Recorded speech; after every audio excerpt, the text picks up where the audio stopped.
یہ تھے تاج کانپوری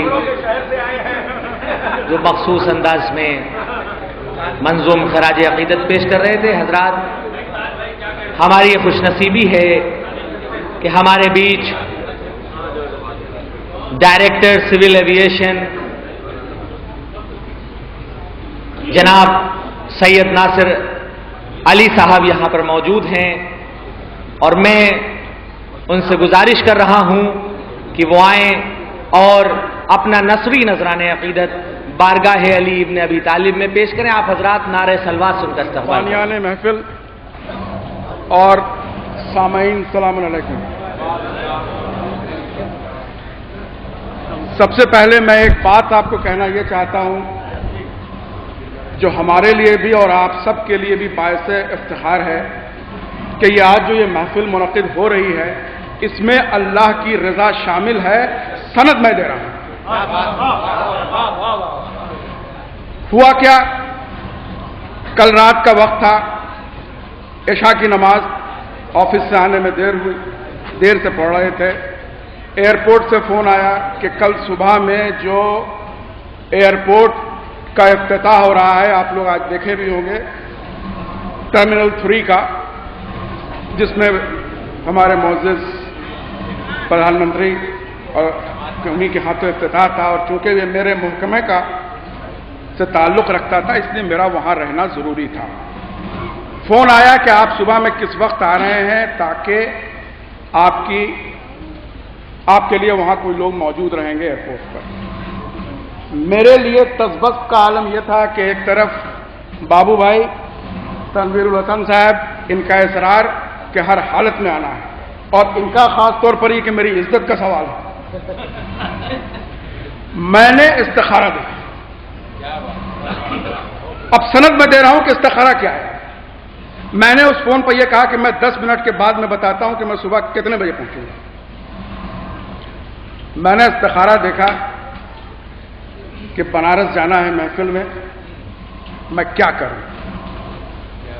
استخارہ آیا کہ تم نے جس چیز کا ارادہ کیا ہے اس میں تساہل نہ کرو کیونکہ اللہ تمہارے ساتھ ہے.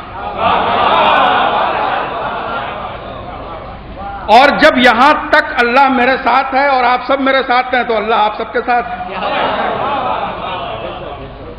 اور لہذا میں نے فون کیا. ایئرپورٹ تو میں آ رہا ہوں لیکن بنارس جانے کے لیے. بہرحال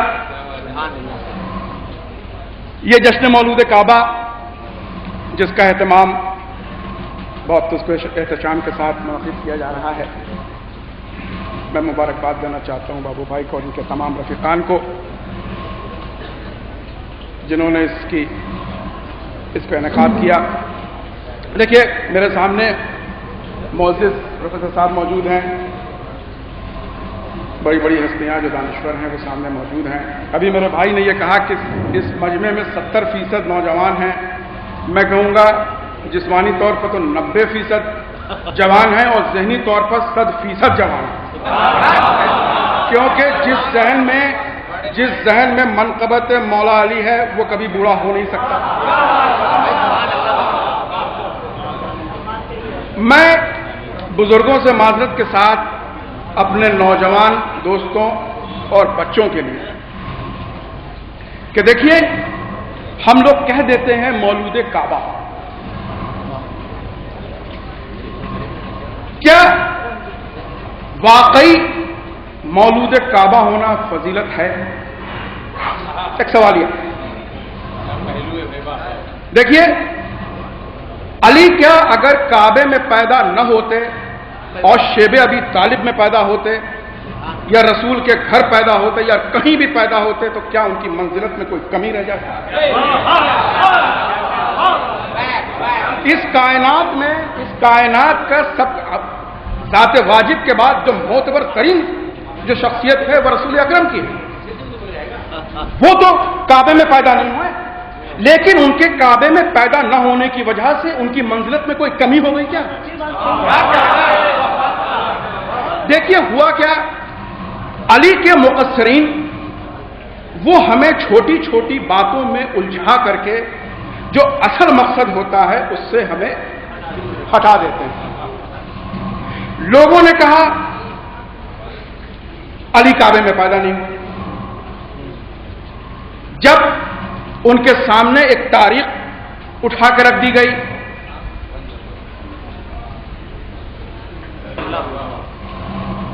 ابن زیدی کی غیاث الاختصار، شبلانجی کی نور الابصار،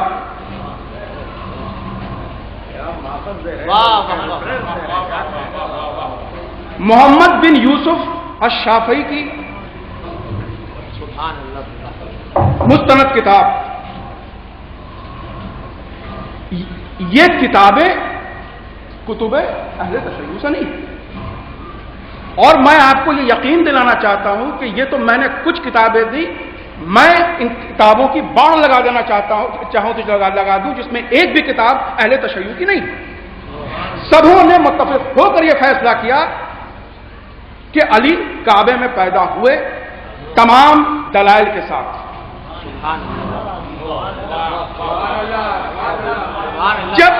جب یہ سارے دلائل سامنے رکھے گئے، بھائی ہم نے تو نہیں کہا، میری بات نہ مانو، یا تو ان سب کو جھٹلا دو، تو پھر مقصرین دیکھیے چین سے نہیں بیٹھتا. اس نے کہا کہ نہیں، پیدا تو ہوئے علی، لیکن علی وہ واحد شخص نہیں ہے جو کعبے میں پیدا ہوا. وہ ایک لیا ہے کہ حاکم ابن حزام، وہ بھی کعبے میں پیدا ہوا. اور ایک سند تھی امام مسلم کی جو کہ صحیح بخاری میں جس کی نقل کی گئی. دیکھیے مجھے اس سے بحث نہیں کرنا کہ کیا صرف علی ہی کعبے میں پیدا ہوئے یا کوئی اور پیدا ہوا یا آگے کوئی پیدا ہوگا کہ نہیں ہوگا، مجھے اس سے بحث نہیں. ایک بات صرف اس میں یہ کہنا چاہوں گا، مقصرین دیکھیے جو کہتا ہے تو پھر کہیں نہ کہیں اٹک بھی جاتا ہے. جب انہیں حاکم ابن حزام کی بات کہی کہ یہ بھی پیدا ہوئے، تو خود اہل سنت والجماعہ کے اکابرین نے کہا کہ یہ جو سلسلہ ہے، جو حدیث کا ایک سلسلہ ہوتا ہے کہ انہوں نے فلانے سے فلاں، فلانے سے فلاں، فلانے سے فلاں، اس میں چونکہ یہ حدیث جو ہے یہ مسیب ایک آدمی تھا اس سے ہے، اور چونکہ یہ فتح مکہ کے بعد اسلام قبول کیا، لہذا زیادہ تر اہل سنت اکابرین کے سامنے یہ حدیث ضعیف مانی گئی. ایک بات صرف یہاں پر یہ بات چاہوں کہ یہ مسیب ہیں کون؟ یہ مسیب وہی ہے جس کے کہی ہوئی حدیث کی بنیاد پر ابو طالب پر کفر کا فتویٰ دیا گیا. یہ وہی مسیب ہے جب امام زین العابدین کا جب انتقال ہوا، شاید وہ پہلا اور آخری موقع تھا کہ پورا کا پورا مکہ، پورا کا پورا مدینہ نماز جنازہ میں شامل ہوا صرف ایک شخص کے، اور وہ تھا مسلم. یہ تو ہاں. بہرحال مجھے اختصار کے ساتھ کیونکہ وقت نہیں ہے، میرا کہنے کا مطلب مجھے اس بحث میں نہیں پڑنا کہ علی کعبہ میں اکلوتے پیدا ہوئے، کوئی اور بھی پیدا ہوا، کیونکہ ہم ان چھوٹی چھوٹی باتوں میں الجھ گئے. اب مسئلہ کیا ہے کہ جب اتنا بڑا امر ہوا، دیکھیے علی کا کعبے میں پیدا ہو جانا ایک ایکسیڈنٹ نہیں تھا کہ کوئی طواف کر رہا ہے اور اس کو حمل کا درد ہوا اور بچہ پیدا ہو گیا.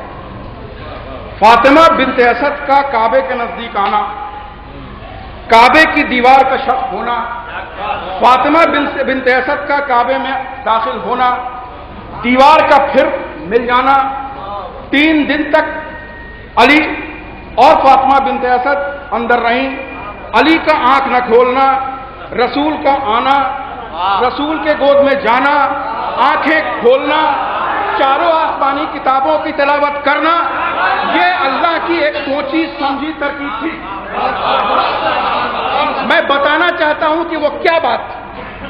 علی کا فضائل، اس میں علی کی فضائل میں کوئی اضافہ نہیں ہوا کہ وہ خانہ کعبہ میں پیدا ہو گیا، لیکن اللہ نے یہ اہتمام کیا. وجہ کیا ہے؟ میں اپنے بچوں کے لیے بتانا چاہتا ہوں کعبہ ہے کیا، کیونکہ سب سے پہلے تو سمجھنا یہ ہوگا کہ کعبہ ہے کیا. دیکھیے کعبہ، پروفیسر صاحب موجود ہیں، یہ میری بات کی تصدیق کریں گے کہ جنت میں کعبے کی ایک ہو بہو شکل ہے جسے البیت المعمور کہا۔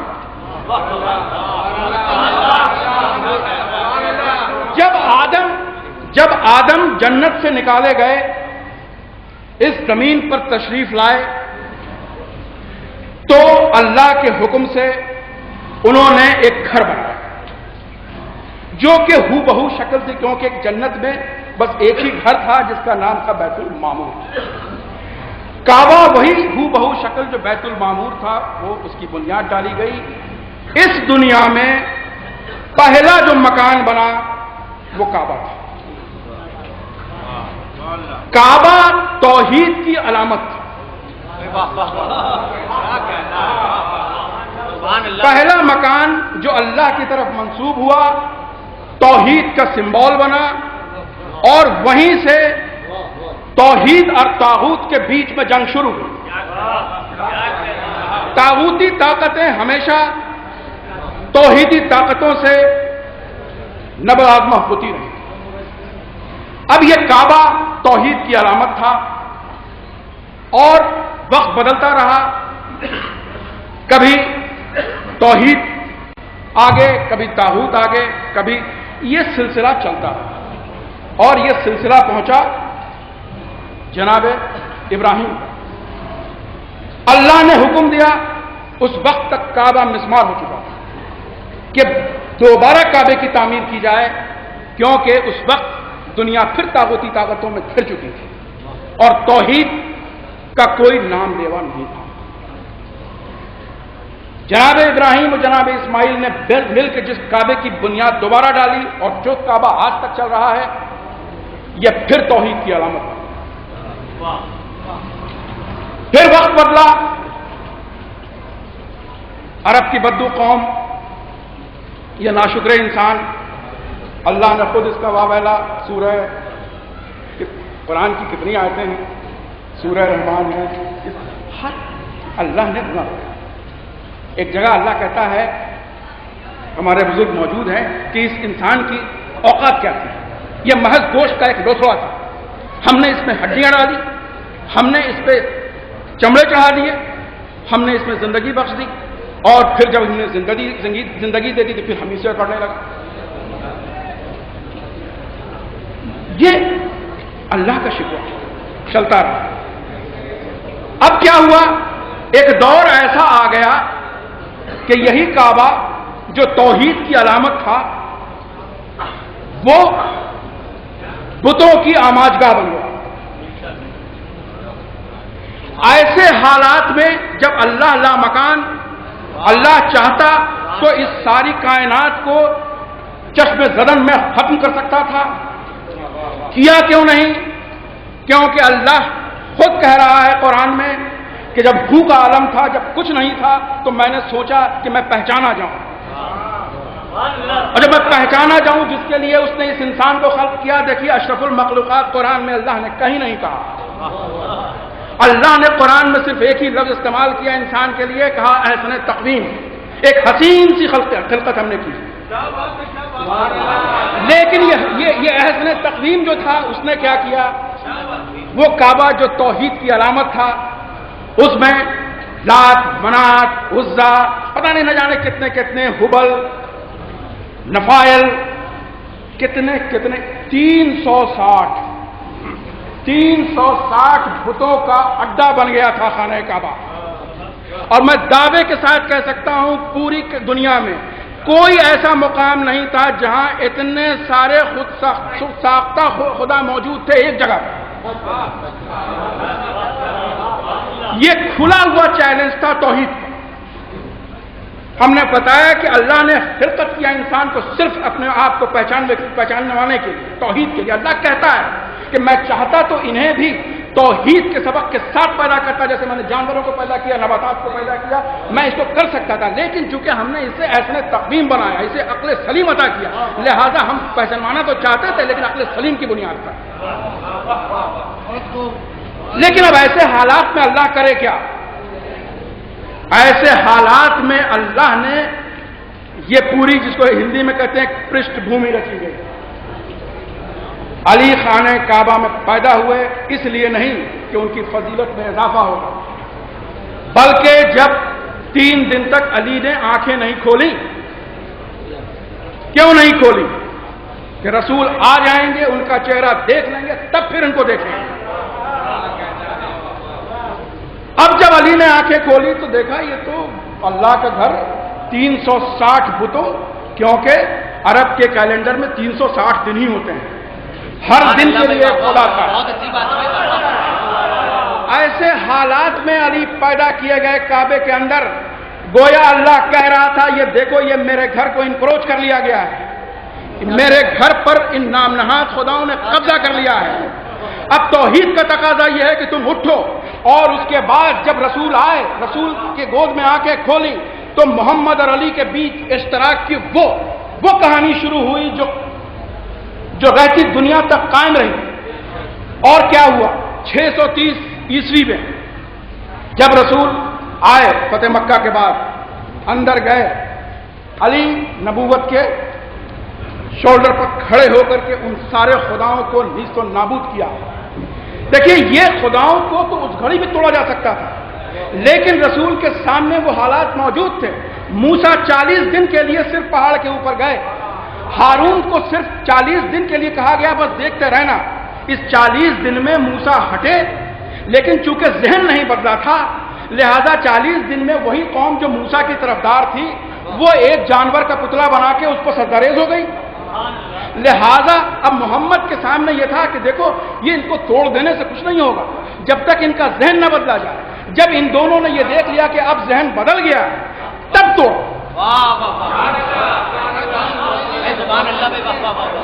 دامن وقت میں گنجائش نہیں۔ میں صرف ایک بات کہوں گا، کسی نے مجھ سے کہا تھا، کسی نے مجھ سے پوچھا تھا کہ آپ یہ بتائیں علی نے ہر جگہ قسم رب کعبہ کی کیوں کھائی؟ آپ حدیث کسا پڑھتے ہیں، چاہے جو جس کی بات کر رہا ہو، لیکن جب علی اللہ کی بات کر رہے ہیں تو رب کعبہ کہہ رہے ہیں۔ اور یہ تو اپنے کمال پر اس وقت پہنچا جب ضرب لگی، فستو پہ رب کعبہ۔ دیکھیے کوئی امر بے معنی نہیں ہوتا۔ علی نے جو اللہ پورے کائنات کا رب ہے، علی اسے صرف رب کعبہ کی قسم سے کیوں منسوب کر رہے ہیں؟ فستو پہ رب کعبہ، علی کی کامیابی کیا تھی؟ کس بات کی فلسفہ کیا ہے فستو رب کعبہ؟ کیونکہ علی یہ بتانا چاہ رہے ہیں دیکھو جب ہم دنیا میں آئے تھے، جب آنکھیں کھولی تھی تو یہی کعبہ تھا، 360 بت تھے، جتنے خدا تھے سب موجود تھے، لیکن آج جب میں جا رہا ہوں خانہ کعبہ بتوں سے پاک ہو چکا ہے، یہ سجدہ گاہ بن چکا ہے، یہ توحید کی نشانی بن چکا ہے،